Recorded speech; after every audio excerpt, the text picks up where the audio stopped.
Okay, so I watched earlier. We all watched the family. We watched a couple videos, different commentators, YouTube personalities talking about the fires, talking about maybe some of the neighborhoods will be regentrification, talking about who they're going to vote out of office. It's Governor Newsom's fault. It's Mayor Carolyn Bass' fault. YouTubers, celeb media stars, they're upset. They're all on Fox News and different other outlets. They're on Stephen Smith. What's that man's name? They're on Stephen Smith, airing out their grievances. Okay, so let's just go ahead and get into it. First of all, this was a natural disaster. Or we can say, blame it on Mother Nature. Or somebody made Mother Nature angry. Now, I do not see or hear, okay, I wish I could just do my ears, any of the same pundits. Remember, I shared in previous videos when we talked about North Carolina, and those people are still out there in the cold, in the snow, needing help, not getting all the help.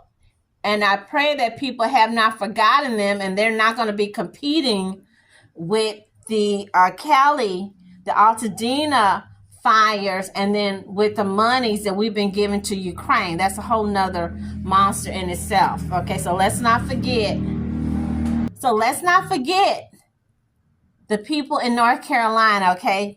They still need your prayers. They need your financial help. Okay, so let's get to this also. I was fussing. I was arguing with some friends the other day. I think it was, no, not the other day. It was really like around Thanksgiving, then around question. And I want y'all to also know, I have never been to California or California. Never been in California. I do have a few relatives in California. I have never been. So please, please enlighten me. I am open to be corrected. Leave your comments. Hopefully they're not mean or anything. But I want to know, how is it possible we have working people working from 7 to 7, 8 to 5, 9 to 10, and they get off from work and they have to go to sleep and rest for the next day in a car, in a van. And some of them have children they are raising in a car, in a van. But we have celebs, tech giants. You know, I'm not going to name the tech giants, but y'all know the people that run, you know, Google, Yahoo, YouTube, Microsoft, all the others, the gaming industries. They're living in $5 million, $20 million, $100 million mansions. But they got their tech people, the little peons. Some of the people might work in a cafeteria. They might be in HR. They might be in printing. And then we have the people who are just regular folks. Work at the Quick Pick, 7-Eleven, Dollar General, the school district. And they have to go to a car to sleep with their children or a van. I don't think it's fair. So to me, California, San Francisco, all these little places, they've been, I don't want to use the word going down, but it's not right. It's just not right. I just wanted to say that. When you hear how many people lost their lives in this fire and the Palisades fire, and for many other families out there, they're still wondering, what if? Did their loved ones survive, or did something worse happen? It feels like endless blocks of missing homes, as the burn scar from the Eden fire is unimaginable. But what is hard for many to comprehend is the number of people still missing. Hanley just seems to have disappeared. Ron Clark is talking about his friend, retired Professor Tim Hanley, who is one of 36 people still listed as missing from the Eaton or Palisades fires. I heard about the fire, and then I just started calling his house number. He's never had a cell phone. He's kind of anti-technology that way. The 88-year-old lived here on East Palm Street for decades. His house burned, but there is no sign of him. His car is also missing. I don't know where he's been getting his dialysis. And that's scary. Yes. I've tried the Red Cross shelter. They haven't been able to find him. I've tried all the hospitals around there. He hasn't shown up at any of them. He is a patient. He has Kaiser insurance, so he's a patient of Kaiser. The Sheriff's Department says Hanley was last seen on Friday, January 10th, meaning he survived the fire, but since has disappeared. The coroner's office has 27 people listed as dying because of this fire, and many have yet to be identified, making the situations even more terrifying for those looking for loved ones. I just don't know where he would have gone at this point. So the Sheriff's Department and LAPD are asking everyone to look at these photos and flyers because many of the missing are older and may not know that there are people out there looking and still praying for their safety. It is a horrific tragedy that I don't think we've ever seen before. And it's going to take a long time to sort all of this out and for everyone to process everything. Who lost his home in the fire a year after that worker was the victim of a random shooting that left him paralyzed from the waist down. ABC 7 News reporter J.R. Stone is live in Altadena in Los Angeles tonight with details. J.R.? Kristen, you see all this damage around me and your jaw drops, but today was actually a special day among friends out at the Rose Bowl, a community rallying for the man who once lived in this home and a man who once drove in this car. Good dude here. Willie Youngblood. Good guy. But not everything has been good lately for Willie, who's part of the stadium field crew at the Rose Bowl. You see, up until last week, Willie lived here in Altadena with his dad, his sister, his nephew, his niece, and his dog. Fire took their home. The only thing standing is still the chimney. It's like a movie, man. Like, I ain't gonna even lie. It was devastating to my dad because my dad and my mom worked hard. But Willie is a bit modest. You see, he's been working hard too. This is video of him in rehab, months after he was randomly shot getting a soda in a store last year. A shooting that left him paralyzed and in this wheelchair. The former high school football star at John Muir High also has a second job working with autistic children. Everybody goes through trials and tribulations, but I was just always taught, man, like, just keep your head high, just keep fighting. And eventually you're going to get out that mud. Willie's not doing it alone, though. He's got a community of fellow Rose Bowl workers by his side. Great person right here. She always going to check up on me. Checking on him almost daily? Daily. What he needed? We're here to support him, and he needs some support and anything that anyone can do to help him and his family out. In addition to the fire and shooting, 3 of Willie's family members passed of cancer and pneumonia in the last year. He says he wants to rebuild for his father. He's sitting there saying, he always keep telling me, like, you know, I really don't got that long to live. So, you know, for him, I'm just praying and hoping that we can get his house fixed back up. My message to the people that lost their home is like, man, keep fighting. Don't give up hope. There's a light out there, trust me. And back out here live, you're looking at Willie's house. Willie said when he left his home in the middle of the night with his family, there was so much smoke out here they could barely see. We talk about the community coming forward and really helping out here. Already, on a GoFundMe for Willie and his family, more than $100,000 has been raised for them, and the LA Rams recently reached out about a possible meetup. Hey, it's not a home, but it is something going forward. One of my Facebook friends posted he's living in Spain. He wanted to know, where's all those psychics at? Where's all those pastors at? And I was like, you are right. You guys, don't listen to me. You have a computer. You have a phone. Get on your computer, go to your YouTube, check out some of these celebrity psychics and mediums and see in the last 6 months, a year ago, 2 years ago, did anybody talk about that they saw a huge fire that's going to be like the end of the world, as the big word everybody's using, apocalyptic. It's going to look like Ukraine. It's going to look like, you know, that thing in Russia is called a hellhole. It's a big, huge fire well or something that just opened up in the middle of the earth. I went and I looked on a couple of YouTube psychic pages, and I went as far back as 6 months and 2 years. There was one lady from 3 years ago talking about the Dixie fires that was going on in California. But I didn't see I didn't see anything from the Long Island medium, John Gray, Reginald Lewis, Tyler Henry.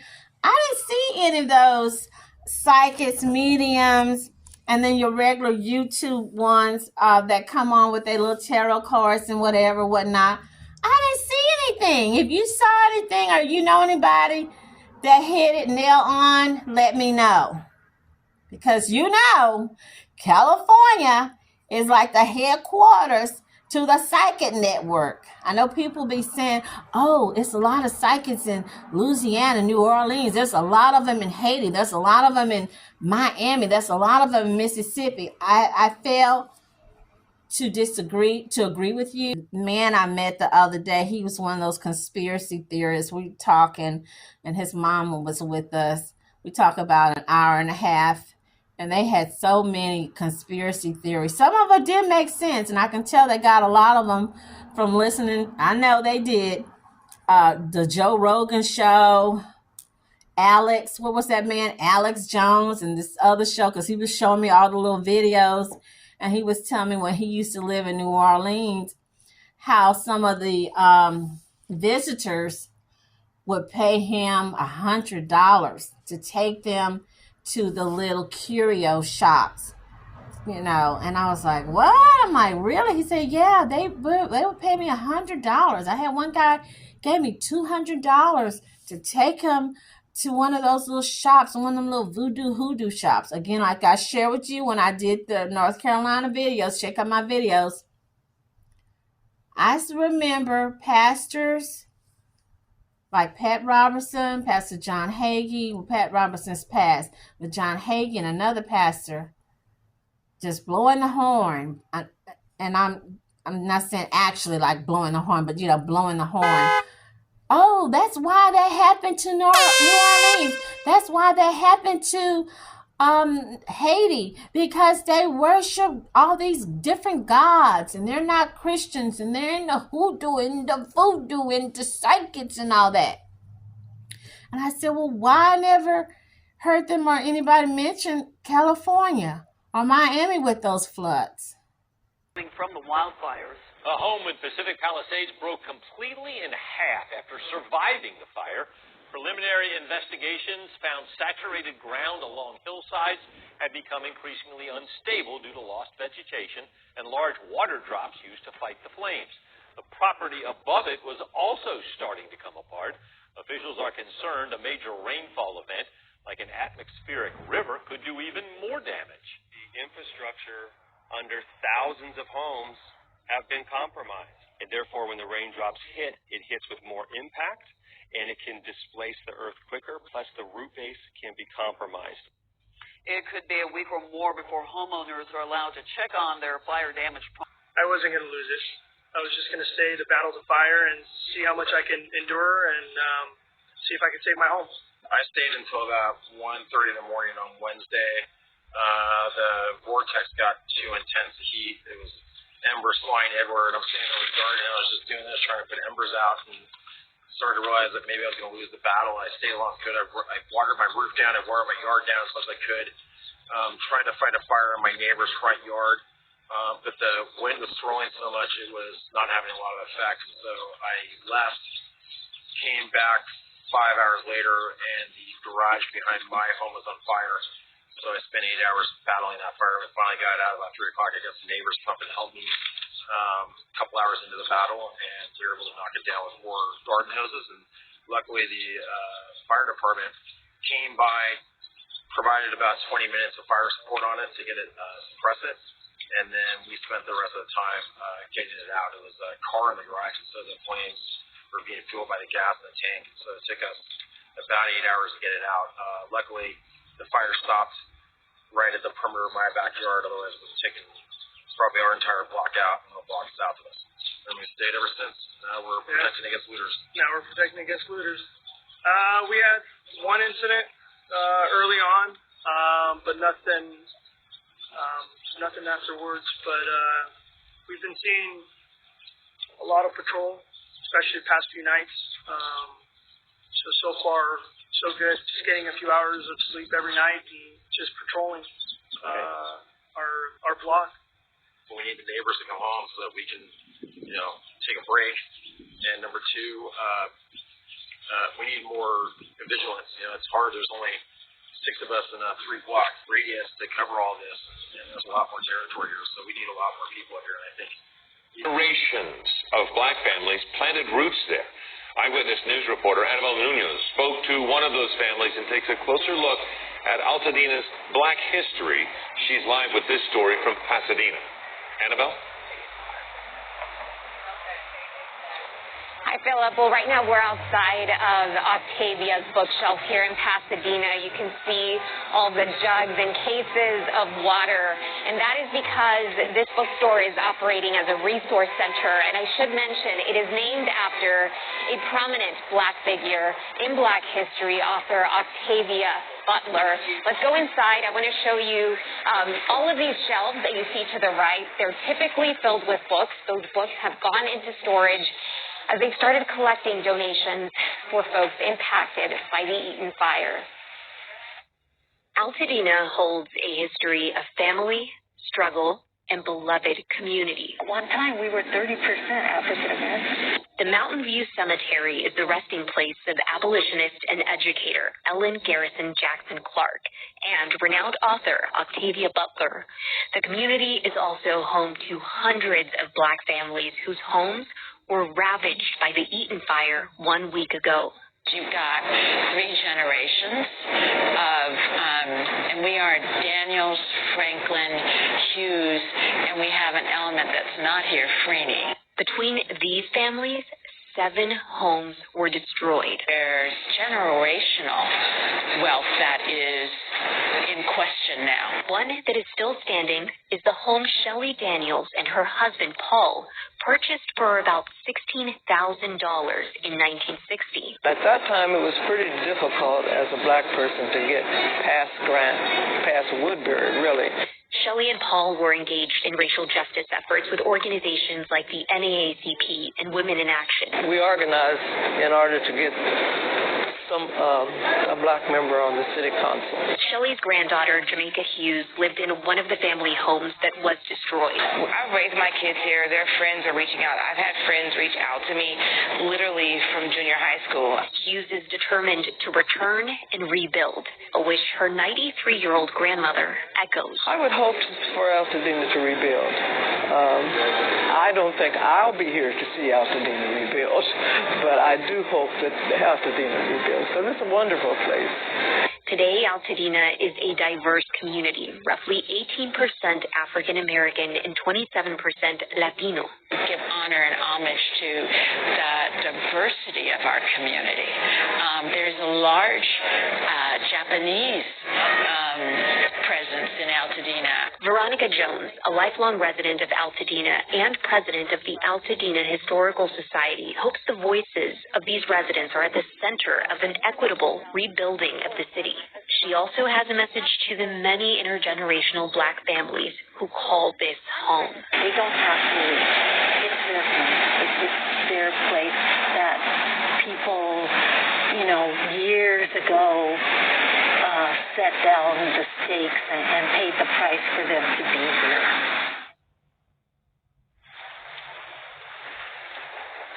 Well, back out here live in Pasadena, Octavia's Bookshelf is still looking for some donations. They're focusing on water and gift cards right now. And folks can't help but notice and point out the author that this bookstore is named after wrote a book in the 90s, The Parable of the Sower, a book that touched on climate change, racism, and economic disparity, set in 2024 and 2025, including a large fire that takes place in that book in February of 2025. I don't believe it has anything to do with God is angry at California, or Mother Nature is mad at California, or there's too many psychics in California, or what Hollywood, what they're doing, the movies they're making. I saw people with videos talking about they're being beat, they're being punished. I don't think it's that, you guys. So let's hit it from this angle. I saw they were talking to Elon Musk. I'm not a big fan of old Elon, but I did, and I shared with y'all on another video. I have to do another video where I had a dream. Why was Elon Musk in my dream, you guys? He was in my dreams. And then I had one the same week. Kanye West was in my dreams. He was being fussed at by a woman, probably someone like me. And then with Elon Musk in that dream, and it was right before, 2 weeks before he just had that spaceship or whatever he was doing, whatever month he did that last year, was it around Thanksgiving or before? So in the dream, I showed him, and no, I didn't dream anything about the fires, nothing, but it showed him in his, I guess, warehouse or wherever they make those, whatever he's working on, with it looked like maybe 3 engineers. And they had their little coats on, they had their little computers, their little laptops, and some people had a tablet. And no, I don't know for word what they were saying, but I could see in his face, and it looked like he was fussing or telling them that this has to be a deadline. He's got a timeline. They got to get this stuff out. He don't care what they do, how they do it. This got to be done. So I will say, yeah, he's a genius. Is he on the same level as a Steve Jobs genius? No, because I think Steve Jobs was definitely a genius. Elon is too arrogant for my taste.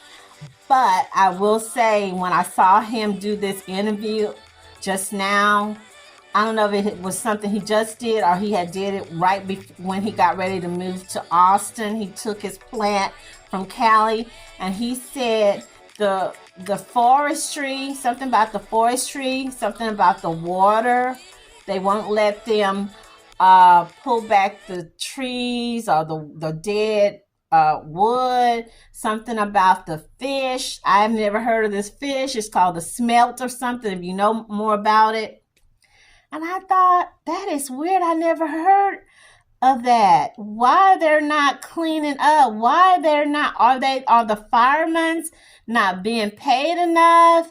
Did they ask the people to push the water back? Why wasn't there any water in the fire hydrants? People was complaining that they went to turn on the fire hydrant and no water was coming out. There wasn't any pressure. That's unacceptable. Okay. People said they called for the firemen. The firemen came in some instances. In some instances, the firemen didn't come.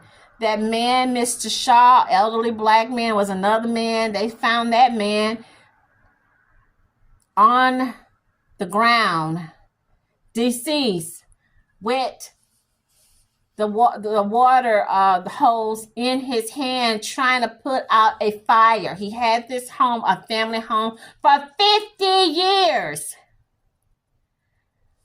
People on YouTube and social media laughing at him and the other people who were out there trying to hose down their burning houses. You guys, I know y'all say materials can be replaced, lives can't, but these people that I saw, Mr. Shaw, and there was another elderly man, I saw his daughter, another black family. She said when they found her dad, he was in his bed. I don't know if he went to lie down to die, but he was in his bed. He went back to bed. I guess he said, I'm just going to die in my house. Everybody is not sitting down with $5 million in the bank. Everybody's not sitting down on $100 million in the bank. Someone with $100 million in the bank or makes $30 million per movie, it's nothing to them. It's a piece of cake to go out and get another house. But these other people I saw, especially in Altadena, and they were showing another neighborhood. A lot of these people are just regular folks, regular everyday people. They're not able to just go out and get another house. What about the people that still have a mortgage? Did y'all think about that? I probably would have been one of those people. Me and my family with water hoses, with little buckets, with a purse, with a tote bag, throwing water on our house, on the steps to keep the fire away. We don't know. You don't know how you're going to act, what you're going to do until you're in that situation. For people to be judging, laughing, and making fun. I can tell your parents probably didn't teach you any manners because everybody knows that's a no-no. That's wrong. Because what goes around comes around. You can be the next person. This can happen to any one of us. As I stated before, and when I started my video from the beginning, I just shared with a friend. And I asked, is it possible that we can have a Ukraine here in the United States, that we can be Ukraine? And they were saying, no, United States is the biggest, greatest country in the world. Nothing can happen to us. We're Americans. We have everything here. This is a land of prosperity. No, we can never be Ukraine. Well, I beg to differ. Because what I saw and what we are looking at, my mouth is wide open.